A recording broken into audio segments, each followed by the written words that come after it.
Welcome, ladies and gentlemen, to a new edition of our online interview series here at Commodity TV. And today, for me from Austria, I want to welcome Galen McNamara, the CEO of Summa Silver, who is sitting in the beautiful Canada or the US. Galen, good morning. How are you? I'm very good, Johan. Thanks for having me on. I'm in Vancouver this morning. Vancouver, beautiful, beautiful. Hope you have such nice weather as we have here in Austria with sunshine and blue sky. But it looks like the weather is like your company, I must say, because you guys did a financing. You guys brought out already a lot of action on your properties. The drills are turning.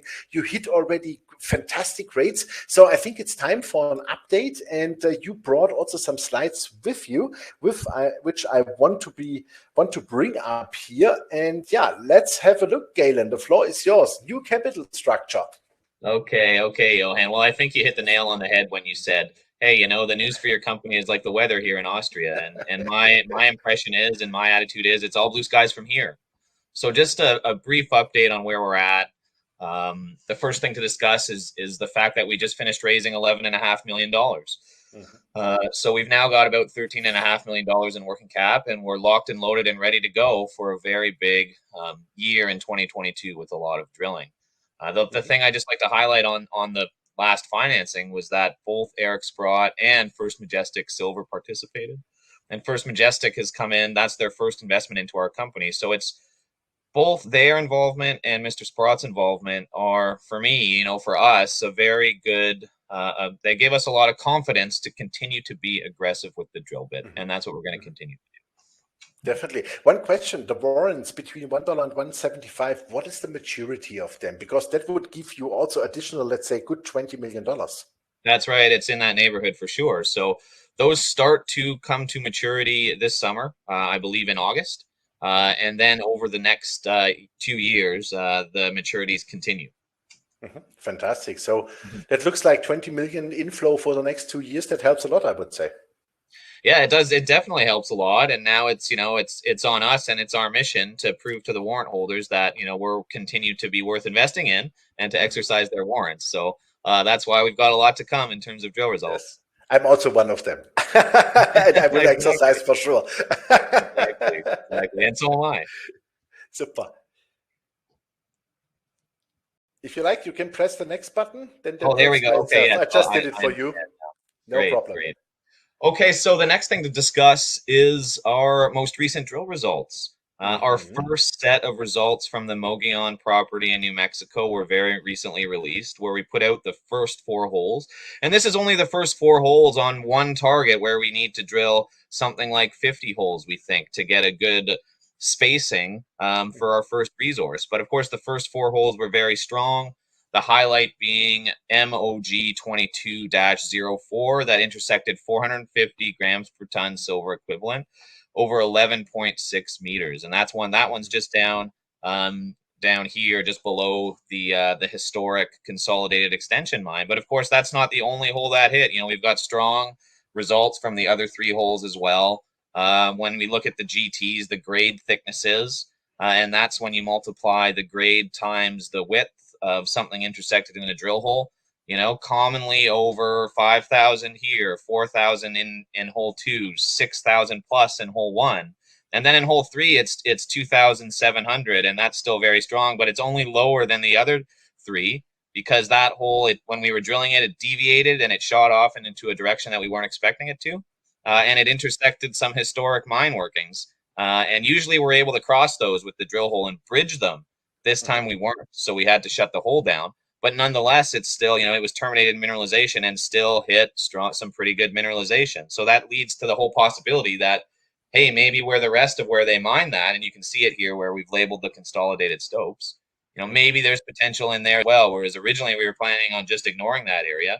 Now there may be potential in there as well. So, yeah, very, very excited, and lots of news flow to come here in terms of drill results. At what depths was that approximately? Because it looks to me like that's only like 500 meters or something. Oh, it's less. It's less. It's probably between 300 and 400 meters is what we've been drilling so far. Super. Yeah. So that's really shallow. Okay. Like it's super. It's quite shallow. And you know, the interesting thing about this area is that, you know, from a geological perspective, and I'll try not to get too complicated here, is that typically these types of vein deposits, there's a sweet spot that might be in elevation, in terms of elevation range, somewhere like 200 meters or 300 meters. But what we're seeing in the textures of this core is that there's multiple systems have operated over time. So that really increases the potential for that depth extent, in that, hey, if you've got different systems operating through times, there might be different sweet spots, and that's kind of what we're working on now. And that's why we think that the potential here going to depth could get, quite strong, for sure. Super. Perfect. And let's hit the next one here. Multiple targets emerging. Jesus. There's a lot going on that slide. there's a lot going on this slide. So let's take it a little bit slow here. First thing I'll point out is that green box near the center of the property, that's the area that we're drilling now. So we're only drilling just that one little green box just to start. But when you zoom out from there, you can see that there's a lot of high grade still left at surface on the property. And one of the first things we did when we, just over this last summer, before we even started drilling, was we didn't really have any other data on, hey, what could be left in the rest of the veins around the property. So, a few geologists spent, most of the summer up there sampling every single thing they could. And they got some really strong results. So if we just kind of go around, and look at some of these, well, hey, you've got grades that are 5,000 plus grams per ton silver equivalent, and that's in dump rock. So that's the rock that was previously mined and was just left on the ground. So that's fine. That came from underground. But also in outcrop at surface, you've got grades like 2,182 grams per ton silver equivalent. And I don't need to read them all out, but over an area of 3.5 kilometers by about 3.5 kilometers, you've got multiple veins that at surface are still mineralized. And some of these were mined, sure, but none of them really have ever been drilled, except for, a few here or there.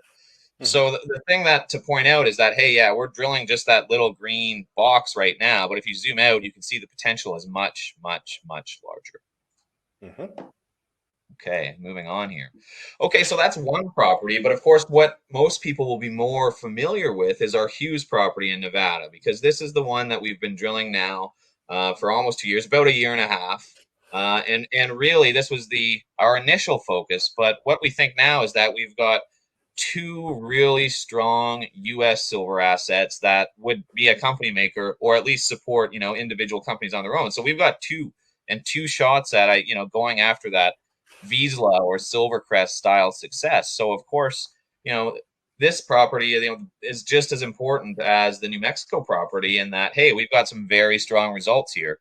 Highlighted there, Sum 21-30, 2.8 meters of 4,400 grams per ton silver equivalent. So this is one that we've just begun drilling again. I was actually just there last week to see the start of the drill program. And we're going to start here with 2 rigs and drill approximately 10,000 meters with the idea of really concentrating on attempting to build ounces for an inaugural resource estimate. So we want to take results that we've hit, at Belmont, at Murray. Those are the 2 areas we're really going to be concentrating on, and trying to build resources there very systematically. Just stepping out around where we know there's already mineralization, and just one hole at a time. And before you know it, you can get onto something quite significant, in my experience.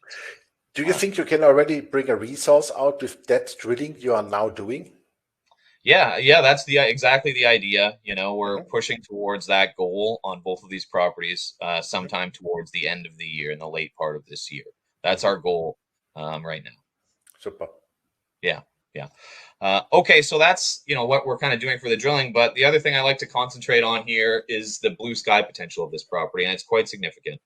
So if you look over to the east side of the map, the right side of this figure, that's where an area that we've called the Ruby Discovery, where in 2020 we stepped out about 1.3 kilometers east of the historic mining district. So took a real big step out, a real shot, and hit there. So hole 10 hit 2 meters of 522 grams per ton silver equivalent, and then with a high grade kicker of 0.5 meter of about 1,597 grams per ton silver equivalent. So we followed that up last year. I'm just going to move on to the next slide. And here it is. So here are those 2 other holes. This is an underground view. So hole Sum 21-49 and hole Sum 21-50. Hey, they didn't really hit big grades, But they did get some really interesting mineralization, 251 grams per ton over 1.9 meters. And then other zones in there as well, but they hit some really strong and really good looking veining. Excuse me. No problem. It just didn't happen to have, the high grades that we wanted. But we've got two ingredients there that are key for big discoveries. We've got great looking veining, we've got really strong alteration, and hey, we're right beside this undrilled geophysical anomaly, which are the green and the orange blobs on this map that demand further attention because they're right beside some pretty good, I'll say, sniffs of mineralization, and they're right along strike for one of the best U.S. silver districts so far discovered. So this is another area that, hey, right now we're concentrating on building ounces, but there's a lot of blue sky potential remaining around this property and around Tonopah in general. Wow, super. Fantastic. Thank you very much. Galen, that was great. But one question also, let's say if we think about longer term over the edge of the plate, would this be a possible production scenario for you? Well, I think, I think that's a really good question. And lots of people always ask me that. And that's the classic CEO dilemma when you have success. Do you want to take it into production or do you want to sell it? My approach is simple. You always prepare for the next step. Like you're on the freeway, you're on the Autobahn, and you're driving very fast. You're always looking forward and where's the next curve coming. But if at some point an off ramp presents itself, you might consider taking that. Mm-hmm. That's right, but at the right price, please. That's right, exactly. Super, perfect. So let's put it that way. Last question: the major target for you to achieve this year. This year is really about being aggressive with the drill bit, and our corporate goal for this year is 243-101 compliant resource estimates towards the end of Q4. That's what we're shooting for.